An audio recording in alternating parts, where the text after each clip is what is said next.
Unlad, Pilipinas.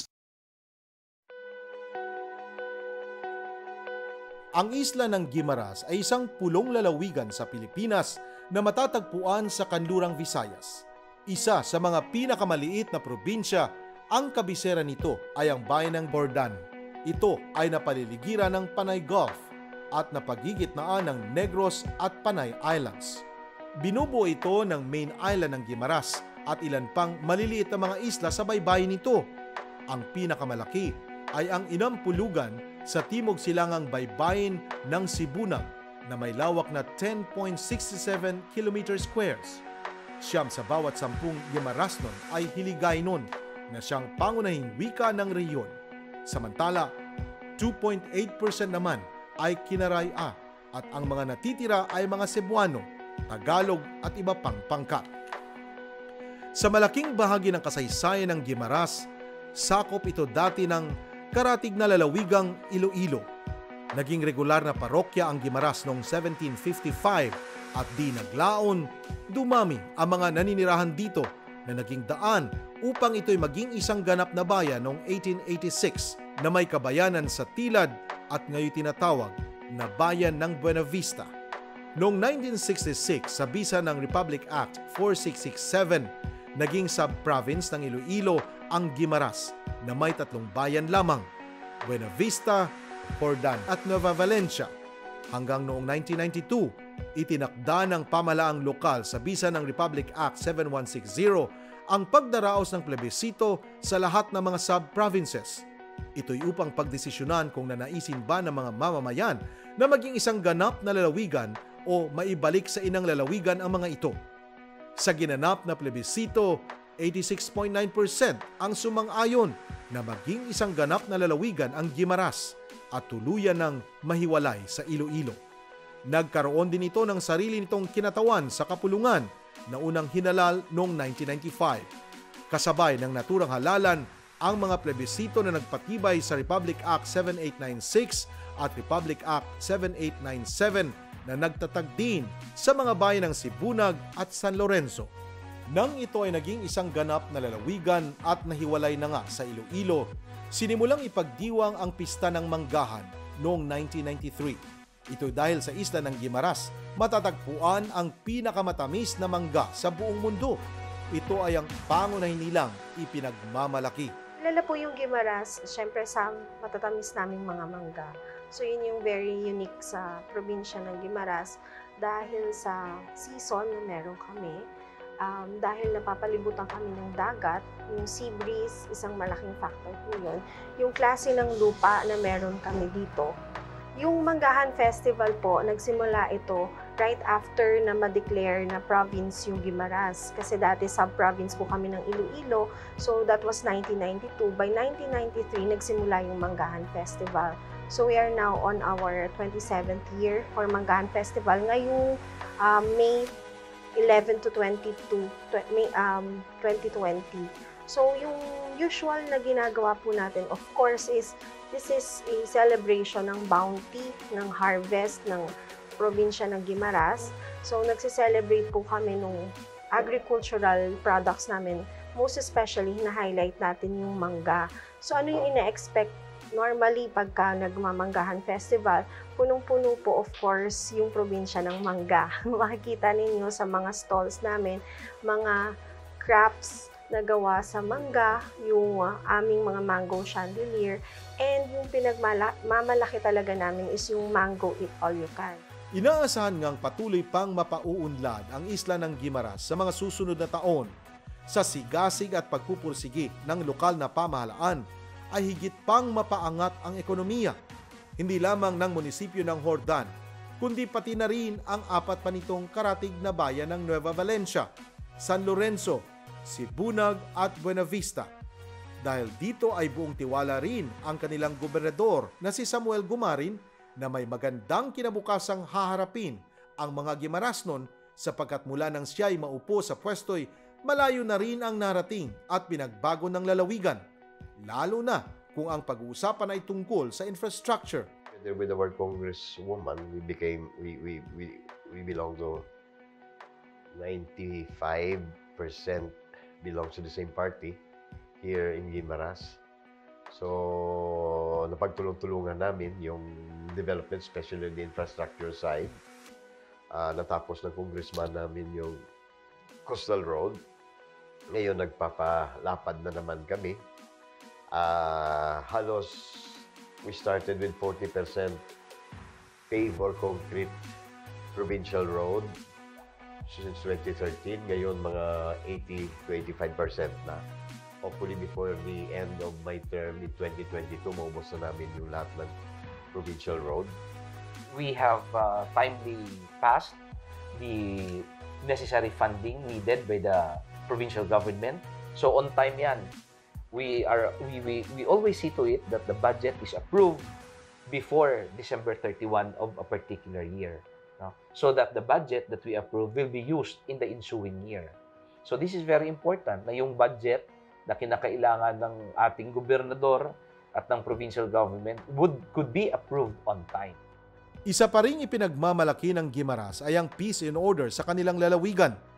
Ang matiwasay at tahimik na pamumuhay ng mga residente ay talaga namang buong taon nilang tinatamasa sa tulong ng buong pwersa ng kapulisan. Bagamat maliit lamang ang populasyon ng Guimaras, mismong ang Provincial Police Director na si Police Colonel Hector Maestral ay nagpatunay sa kasalukuyang estadong pangkapayapaan ng lalawigan. Guimaras ay talagang peaceful. In terms of mga significant crimes like hold-up, mga insurgency, mga considered natin na mga heinous crime, wala po dito. Ang krimen po dito ay mostly mga physical injuries na makonsider naman natin na yung minsan nga family trouble lang. And when in terms po sa mga crimes na mga significant, bihira po dito sa Guimaras. Contribution talaga ng pulis na mapalaganap ang peace and order dito sa Guimaras. Kasi pag pinabayaan mo yung mga tao na uminom at yun kasi ang cause ng away dito Yung nag-iinuman sila, and then after that, minsan nga kahit nga kamag-anak sila, nag-aaway. Ang mga katangian ng isang lalawigang may umuunlad at umaangat na ekonomiya ay taglay na nga ng Guimaras. Mayamang produksyon sa agrikultura, maayos na pagsasapatupad ng batas at katahimikan, nagkakaisang mamamayan at lokal na pamahalaan. Ang mga ito'y tunay na isang malaking instrumento tungo sa tagumpay ng isang probinsyang katulad ng Guimaras. Ngayong taon at sa darating pang panahon, nagsisimula na ngang pumasok ang mga malalaking investors sa lalawigan. Kaya naman ayon sa mga matataas na opisyal ng isla, malaking paghahanda ang kinakailangan upang ito'y patuloy na tamasahin ng mga Guimarasnon. We are expecting sa end of this year or early next year, pumapasok na yung mga investors. Actually, meron na silang mga lupa dito. Yan yung dilema ng probinsya. Bumibilis yung economic development na baka hindi maabot. That's why palagi kami nag-uusap. How are we going to prepare Guimaras for the next big thing? All of our municipalities and all the sectors in Guimaras are geared towards one mission, that is an agri-ecotourism capital in Region 6. Ang mga manggang napoproduce ng Guimaras ay isa sa pinakamatamis na mangga sa buong mundo. Dahilan para ito'y mai-export sa iba't ibang bansa. Simula nang ito'y maging tanyag dahil sa lasa at kalidad nito. Bagamat nahinto ito sa kasalukuyan, umaasa pa rin ang lalawigan na maibabalik ang pag-i-export nito sa ibang bansa sa lalong madaling panahon. Sa kasalukuyan, umabot na sa 250,000 na mga puno ng mangga ang kanilang inaalagaan. Ang mga nakikinabang na farmers naman dito'y umaabot na rin sa bilang na 7,000. Marami ring dayuhan ang nakabili ng lupa sa probinsyang ito para magtanim ng puno ng mangga. Nito lamang nakaraang taon, umabot sa 40,000 na tonelada ng mangga ang kanilang naani. Patunay lamang na talagang ang Guimaras ay ang mango capital of the Philippines. Ito tayo ngayon sa BPI Guimaras, sa aming opisina sa National Crop Research Center dito sa Guimaras. Yung mangga natin nag-boom dito during the time of Governor Emily Lopez. Since pag-convert ng Guimaras into province, yun ang inuna niyang proyekto na gusto niya makilala ang Guimaras dahil masasarap daw mangga dito sa Guimaras. Kaya masarap ang mangga namin dito, gawa ng yung dahil sa aming lupa, rich in calcium, at saka yung favorable condition dito sa Guimaras kasi mainit yung Guimaras, surrounded by sea breeze na ikutan na to ng dagat. Nagpapadala tayo nung kasagsagan ng ating pag-export doon sa US. Lately, sa ngayon, yung export na napadala natin, ay yung country na padala natin yung Dubai, Hong Kong at saka neighboring China. Natinto lang ito dahil sa yung mangga, hindi namin maabot yung kanyang quality na 200 grams up. Yun ang pinaka-quality na gusto nilang ipadala doon. So, kulang yung supply namin, gawa nga ng malaki yung hinahanap nila. Sa ngayon, meron ng exporter na nandito mismo sa Guimaras. Yung pangalan niya is Samansi, located in Nueva Valencia. Sila yung nagpa-process ng pwede mag-export sa ngayon. Meron naman ng prospected na buyers, Europe at saka Russia, and then Dubai. Maliban sa pinagmamalaking pangunahing produkto na mangga ng Guimaras, nandyan din ang di mabilang na kanilang mga tourist destinations. Ang 5 munisipyo ng lalawigan ay may kanya-kanyang papel na ginagampanan na nagsisilbing assets ng probinsya. Ang fine white sand beaches, heritage destinations, wind turbines ay ilan lamang sa mga magagandang lugar na maaaring bisitahin sa lalawigan. Yung 5 municipalities po namin, meron silang role sa probinsya. So yung Nueva Valencia, known for our tourism destination. So tourism capital po yun ng isla ng Guimaras. Yung Jordan is the main gateway and yung Buena Vista is the center for higher education. While municipality of Sibunag and San Lorenzo is the food basket of the province. Opo. Scattered yung mga destinations natin all over the province and may kanya-kanya silang mga unique product or tourism portfolios. So of course, yung Nueva Valencia, nandiyan po yung white sand beach natin. Yung municipality ng Buena Vista is yung mga heritage destinations po natin. Yung municipality naman po ng San Lorenzo is location ng wind turbines or yung wind farm po ng province. And yung mga commercial center nandito naman po sa Jordan. Ang pagunlad ng ekonomiya, turismo at iba pang aspeto ng isang bayan at lalawigan ay hindi lamang nakasalalay sa mga nagpapatakbo ng pamahalaan at nakikiisang mga mamamayan. May isang napakahalagang salik na nasa likod ng pagsulong ng kaunlaran, ang sektor ng enerhiya. Hindi lamang mga trabaho ang nalilikha nito, higit rito ang pagpapatakbo ng maraming mga operasyon ng iba't ibang industriya saan mang lugar o panig ng mundo. Sa lalawigan ng Guimaras, napakalaking papel ang ginagampanan ng Guimaras Electric Cooperative o Gimelco dahil sa kanila nakasalalay ang kaunlaran ng 5 munisipyo na bumubuo sa buong probinsya. Formal na nairehistro at naitatag noong June 29, 1979 na may paunang kapital na 15,322,000 mula sa National Electrification Administration, hindi madali ang mga pagsubok na pinagdaanan ng kooperatiba. Before kasi yung status ng Gimelco is malaki ang pinagkaiba actually. So when it comes sa sales, so when it comes sa services, so before kasi pagpasok ko sa 2004, yung siniserve lang ng Gimelco is maliit pa lang i-compare ngayon. So sa ngayon, when it comes sa electrification, we're already 95%. So before nung pumasok ako, mga 80-something% lang. So that's it. And then for the development, mas malaki talaga yung pinagkaiba. Parang ganon. So marami na ngayon, like industrial, may mga consumers na tayo for industrial. And then for the collection efficiency, although nami-maintain natin, pero mas malaki yung impact ngayon. I-compare mo dati. Actually, when I entered Gimelco last 2007, marami pang problema. Unang-una, parang hindi organized kumbaga ang operation. Walang in place na mga policies.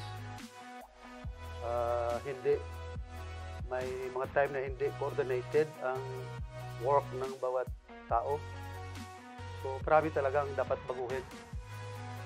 That was 2007 until about 2010. Just imagine during that time, masyadong mataas ang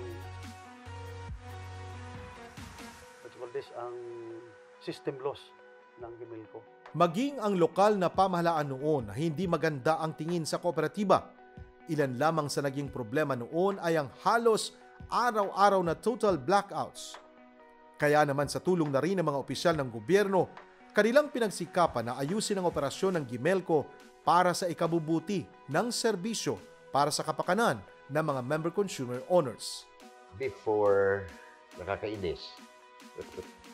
Tumatawag ka, yung sumasagot sa iyo security guard, hindi alam kung ano yung nangyayari. Ngayon mismo, pag nagano si manager na yung tumatawag sa inyo, sorry for the inconvenience, mga ganon. So, wala na kaming problema. Erase na lahat yung problema namin. Kasi dati, nagtatanong ka pa kung bakit may burnout, bakit tagal. So, ngayon, no worries. Halos we were able to eliminate those problems before. Kasi nangyayari before, Gimelco worked as an independent. Parang separate siya sa Guimaras, which is not supposed to be. So, nag-usap kami ng mga board members together with Ma'am Shirley. Sabi ko, kung magturuan tayo, tuturuan na lang tayo hanggang matapos ito. So, dapat we work together.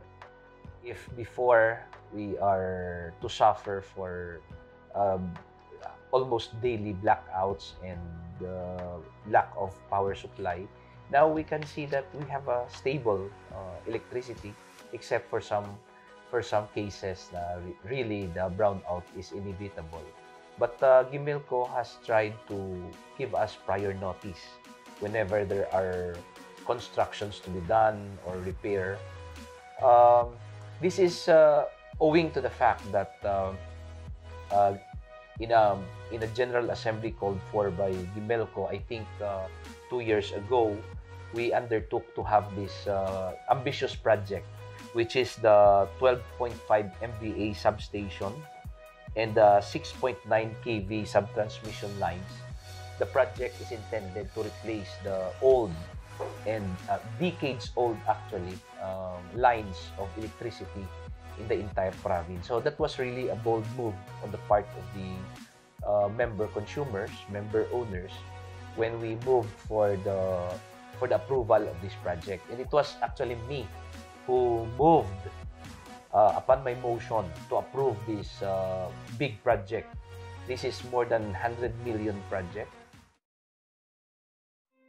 Ang bawat departamento ng Gimelco ay gumawa ng mga pag-aaral para masolusyonan ang problema sa reliability ng kuryente. Mataas din ang kanilang singil sa kuryente noon at mataas ang systems loss, kaya naman dapat talagang tutukan upang ito'y mapababa. Pagtatayo ng mga bagong substations at pagsasaayos ng mga poste at linya, ilan lamang ang mga ito sa kanilang mga unang hakbang para tutukan ang operasyon ng kooperatiba. Actually, gumawa kami ng TWG na kinreate actually ng Gimelco to solve the power problem sa Guimaras. So yung TWG naman, nag-conduct ng different studies para ma-solve. So yung main problem actually ng Gimelco during that time is the reliability, yung always occurrence of power interruption. Tapos sa system loss, mataas. Tapos yung power quality namin, hindi talaga maganda. Mababa, halos hindi na nga gumagana yung mga equipment ng mga tao doon sa dulo kasi overload yung system. So, ang study namin is gagawa ng bagong line, yung 69 kV line from Iloilo going to Guimaras at saka mag-put up ng substation since overload yung existing substation ni Gimelco. So, after na-energize, so lahat ng problema is na solusyonan. nung hindi pa ako nagtatrabaho dito, marami din akong complaint kasi hindi ko maintindihan kung ano talaga yung total na operation ng cooperative. But nung pumasok ako dito, dahan-dahan na-realize ko at naintindihan ko na yung mission at saka yung vision ng electric cooperative ay para pala sa ikabubuti ng mga member consumer owners. Kaya dahan-dahan na napalitan yung mindset ko na instead na mag-complain ay talagang gagawin ko na ang lahat para matulungan itong electric cooperative kasi atin din ito eh. Yung rate natin more or less pare-pareho na tayo sa ibang electric cooperative throughout the region kasi nababawasan na natin yung rate na ipinapatong doon sa systems loss kasi dati yung systems loss namin malaki. Ngayon single digit na kami. Kaya yung loan, yung systems loss rate na ipinapatong or ipinapasa namin sa member consumers nababawasan na. Determinasyon upang makapagsilbi sa mga konsumidores at serbisyong mula sa puso ang tanging nais na ipakita ng General Manager na si Shirley Laurente. Ayon sa kanya, ito lamang ang pamantayan para maihatid ang nararapat na magandang serbisyo sa mga Guimarães. May pagkakahawig man ang dati niyang katungkulan sa gobyerno at ngayon naman ay sa kooperatiba, pareho lamang itong humihingi ng sapat na paglilingkod sa taumbayan. You have to do something to improve your work. Yes, ganun. At saka yung sabihin na lang natin is service with the heart. Yun ang na natin. Active kasi ako. So may mga activities sa co-op kung anong kailangan kailangan ma-serve mo, yung mga tulong, parang ganon. So, hindi ako parang sasabihin natin, you don't count for anything na may monetary value. So, kung ano lang dapat na may tulong mo sa kapwa mo, sa colleagues mo, yun ang ginagawa ko. So, malaki din ang help na naging regulatory compliance officer ako ng Gimelco. That is why na-learn ko the process kung paano patakbuhin ng isang electric co-op. Maliban sa managing suliranin ng kooperatiba, ay nagkaroon din ng pinagdaanan ang babaeng general manager nito. Mula nang siya'y mailagay sa posisyon, ilan sa mga empleyado ng Gimelco ay tila diskumpiyado sa kanyang kakayahan sapagkat siya'y bago pa lamang. Aminado si Shirley Laurente na ito'y normal lamang, subalit kailangan niyang patunayan ang kanyang kakayahan para na rin sa ikapanatag ng kalooban ng mga taga-Gimelco. Natural lang na may mga gano'n na parang sinasabi na hindi niya kaya yon kasi in the first place parang babae ka and then the environment is titingnan mo mas more siya sa technical, so I'm not technical, I'm not a technical person, you know. Sinasabi ko lang, challenge lang, dapat I have to survive it, I have to surpass. Kahit ako personally, yun nga ang yun ang number one issue na kasi babae si GM, pagkatapos niyan, kumbaga third choice lang siya. So may mga doubts kami talaga. And even ng mga co-employees niya dito, parang hindi pa naniniwala na kaya niya. Pero nung binigyan namin siya ng opportunity, pinaupo as OIC, nagpakita talaga siya, ginawa niya.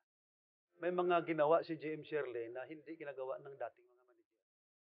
Kung anong mga problema sa operasyon ng Gimelco, palagi siyang nag-coordinate sa aming mga sister co-ops. Not only in sister co-ops in Region 6, but nationwide. So, nagni-networking siya. That's why, maliit man o malaki ang problema, madaling ma-resolve. Dahil maraming tumutulong. Madali yung lapitan si ma'am. Approachable yun. At saka yung pag may pag galit at saka may mga dons na hindi niya na sunod, yung especially yung sa mga memorandums na ini-issue niya at saka yung sa mga office order. So, dapat i-implement yun at saka i-sundin ng mga empleyado. Dahil sa malaki at magandang performance ng Gimelco mula noon at hanggang ngayon, na ipamalas ng kooperatiba na kaya nilang itaas ang antas ng kalidad ng kanilang serbisyo. Aprobado hindi lamang ng lokal na pamahalaan, kundi pati na rin ng mga member consumer owners ang kanilang nagawang pagsasaayos ng operasyon. Yes, satisfied ako. Compared kasi before, lahat halos complain ng mata. In one day, ang daming brownout. Pero sa ngayon, at least kahit papano, hindi na masyado na experience. And if in case naman na may brownout, meron na talagang advisory. At least makaka-prepare kami, masa-shutdown mo yung mga gamit mo. Not like before, biglaan lang, wala na. Hindi mo pa na-save mga ginagawa mo. Yung pinaka-worst talaga na nangyayari. And of course, the maintenance ng mga gamit sa bahay and sa mga offices. Okay naman ang serbisyo nila. Wala man sing problema. Sa okay man wala man sing mga para sa akon lang. Mabuti naman siya in terms of electricity and okay naman yung mga bills, wala naman masyadong overcharge, ganun ng mga issues. Tapos less naman yung mga brownouts namin. Dito ako kasi sa Sablay, sa Ravina, so okay siya, convenient sa amin sa bahay.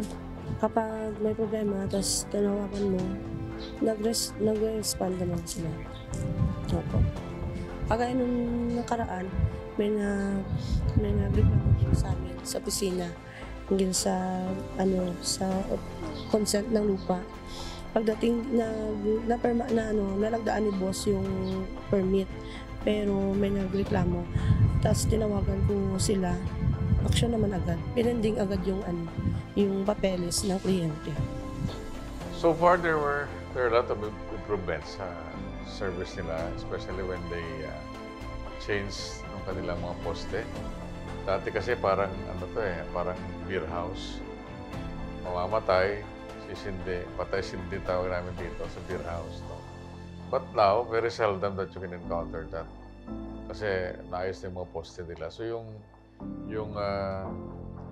distribution nila ng system is nag-improve na.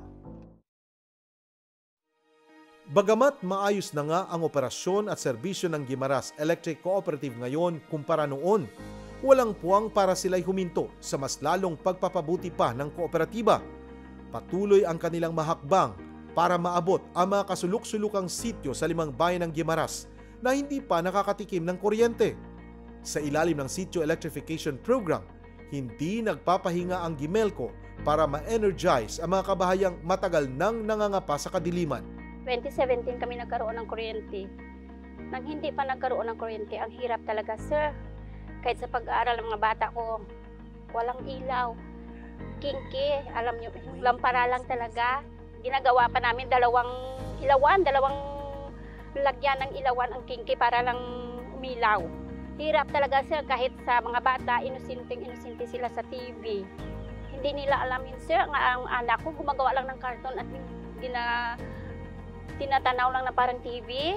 Yung anak ko mula elementary, mula daycare, mula nang pumasok sa school, nagkaroon lang kami ng kuryente nang mag-college na siya. Noon lang guminhawa ang pag-aaral ng anak ko. Malaki talagang pagbabago, sir. Magaan ang paggawa namin, kahit gabi gumagawa na kami. Maliwanag na ang pag-aaral ng mga bata ko, bumuti na. Talagang nakatulong. Teacher lang anak ko ngayon eh. Tsaka meron lang kaming TV. Noon hindi lang. Ang gumagawa lang kami ng karton na parang TV lang. Ngayon may TV na, may electric fan na, may plancha na. Hindi madali ang programa ng Sitio Electrification Program, lalo na't hindi gaanong well-developed ang mga lugar na nakakabitan ito. Mahalaga ng ibang kawani ng pamahalaan, gaya ng ating mga barangay, ay nakakatulong sa pagpapatupad ng programa. Ito ang malaking ipinagpapasalamat ng Gimelco. During sa time na nilagyan natin ng kuryente ang lugar na to, syempre sa howling pa lang mahirap na kasi that time na nag-howl kami ng mga materials, umuulan pa, parang may bagyo yata yon. So, titingnan mo walang mga sasakyan na pwedeng pumasok kasi rough road. So, ang nangyari, mano-mano talaga ang pagdala ng mga lineman dito. So, buti na lang maganda din ang relationship natin sa barangay. So, yung si Kapitan, nagdadala siya ng mga tao dito para tumulong magbitbit o magkarga ng mga poste at saka ng mga wiring. So, yun ang pinakamahirap talaga sa mobilization ng mga materials for the SEP projects. Yung barangay na sityo, yung kabitan ng kuwente, yung Pasilian 1. Yung bahay noon, yung member, mga 22 plus siguro yung bahay. mga bahay na kasi yung bahay yung ang agwat malayo. Malaki na tutulong sa mga tao kasi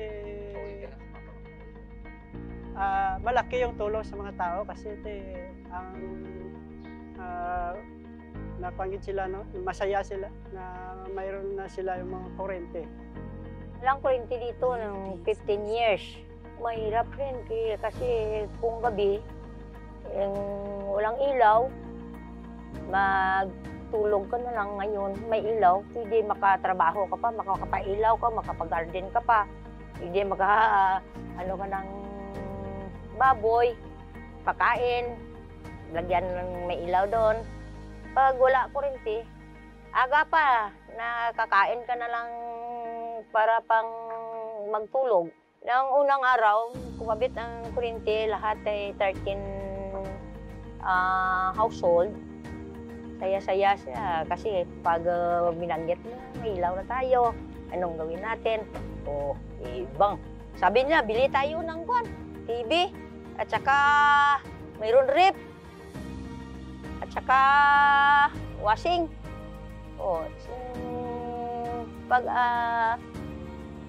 tagal na, dami ka man magawa, mabuti kung may kuryente, gawa tayo ng ano pang gawin natin sa backyard.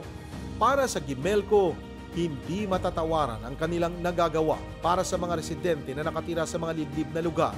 Walang kasing saya, lalo't malaki ang pinagbago ng mga buhay ng mga nakakabitan nila ng kuryente.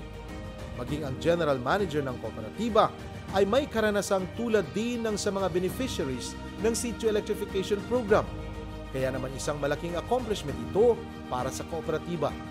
Iba talaga pag may kuryente. Siyempre, kung yung mga anak mo nag-aaral, so mas better, maganda talaga ang benefit ng electricity, no, sa studies ng mga bata kasi they can spend time for studying late until 8 o'clock kasi nung walang kuryente pa, yung mga anak mo pag walang kuryente, 7 o'clock, 6 o'clock pa lang dapat naka-ready na.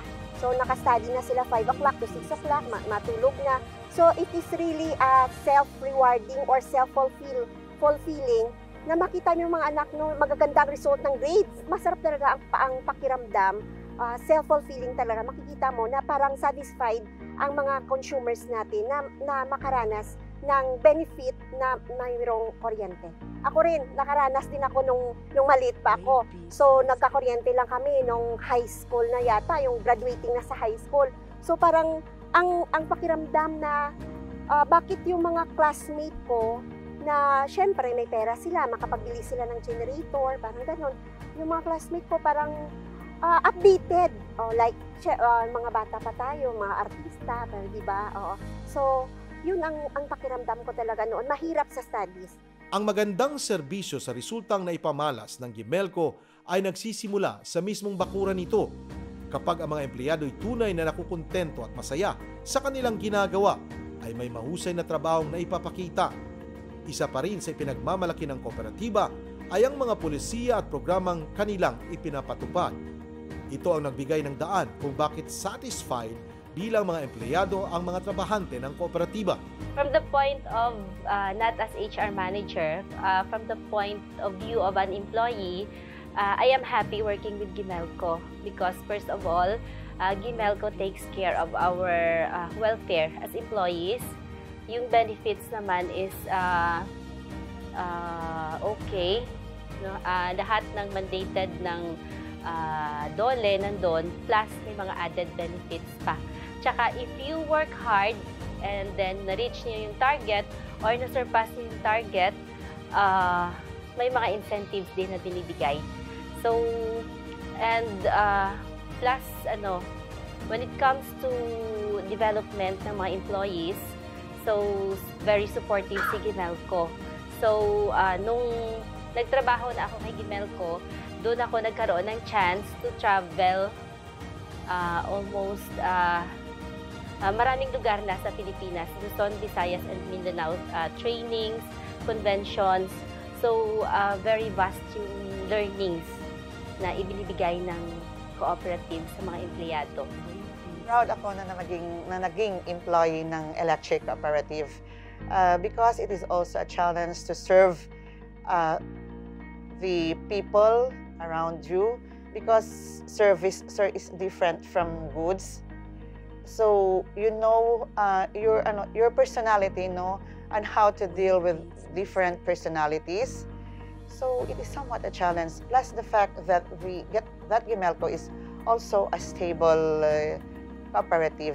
It can compete with the other companies here in Guimaras, and at the same time, it also offer a good salary to all employees.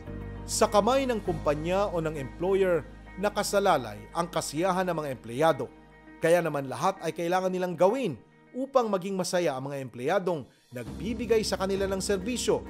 Tiyak tuloy ang kasiyahan ng mga konsumidores dahil ang pakikitungo ng empleyado ng Gimelco ay refleksyon din ng kanyang nararamdaman sa trabaho. Masaya naman po ako bilang empleyado ng Gimelco for 3 years dahil lahat naman na provide ng Gimelco, lahat naman ng mandated benefits at saka yung passion mo to work towards your employees at saka yung member consumer owners nandun naman po. Kaya satisfied nun po at happy naman po sa pag-serve sa Gimelco po. Kung dito ka magtatrabaho sa electric cooperative, talagang very challenging. Di mo alam kung ano yung bukasan mo on the next day. Kasi maraming challenges nga na dumadating eh. So, but anyway, ako naman as finance talagang happy naman ako eh. Kasi tawag doon, yung ginagawa ko ay para naman sa ikabubuti ng lahat eh. Kaya yung importante lang naman kasi sa trabaho natin talagang ibinibigay mo yung puso mo. And ano man yung mga dumating, talagang kakayanin as long as your heart belongs to the one to the one na ginagawa sa mga ginagawa mo. Kapuri-puri ang mga tao na itinutuon ang kanilang sarili sa serbisyo publiko at nagtatrabaho sa isang sektor na tumutulong sa pangangailangan ng kanyang kapaligiran o lipunan. Ang pagkakaroon ng mentalidad upang makatulong sa kapwa ay sadya yatang likas sa ating mga Pilipino sa pamamagitan ng pagbibigay ng kontribusyon tungo sa ikauunlad ng ating bayan o maging pati na rin ng ating mga sarili ay tunay na ehemplong dapat sinusundan nating mga Pilipino.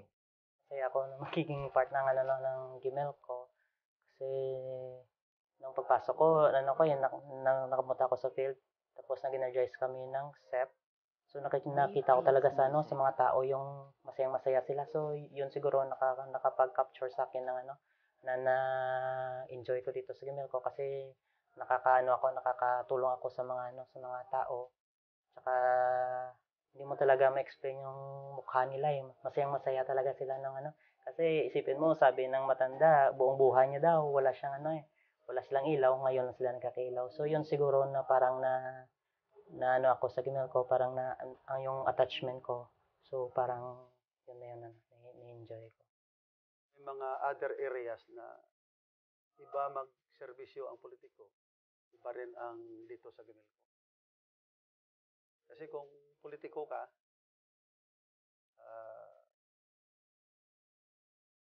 aminin mo man o hindi, kapag politiko ka, habang nagsiservisyo ka, you are also thinking of your political career. Kumbaga may personal motive behind the services that you are offering. Pero dito sa Gimelco, wala eh. It's really wholehearted service. Hindi biro o madali ang misyon at hadikain ng National Electrification Program at ng 121 electric cooperatives sa ating bansa. Malaki ang inaasahan ng mga mamamayan, lalo sa mga tagapagbigay ng serbisyong pampubliko, sapagkat pangunahing pangangailangan ng taong bayan ang kanilang dapat na naihahatid ng tama at mahusay. Madalas, nangangailangan ng malaking pondo ang mga ito para lamang maipatupad ang mga programang nakahain na makapagbibigay ng ginhawa sa buhay nating mga Pilipino. Isang mahalagang aral na dapat nating isaisip, walang bagay na nakukuha ng madalian at mabilisan. Ang lahat ay maaring mapagtagumpayan ng unti-unti o dahan-dahan kung ang lahat ay nagkakaisa at nagbibigayan. Para sa kaunlaran ng ating pamayanan at kapaligiran, mahalaga na tayo ay may tiyaga, pananalig at respeto sa bawat isa. Mula sa bumubuo ng Unlad Pilipinas, kami nagbibigay pugay sa Gimelco at sa lalawigan ng Guimaras. Unlad Pilipinas.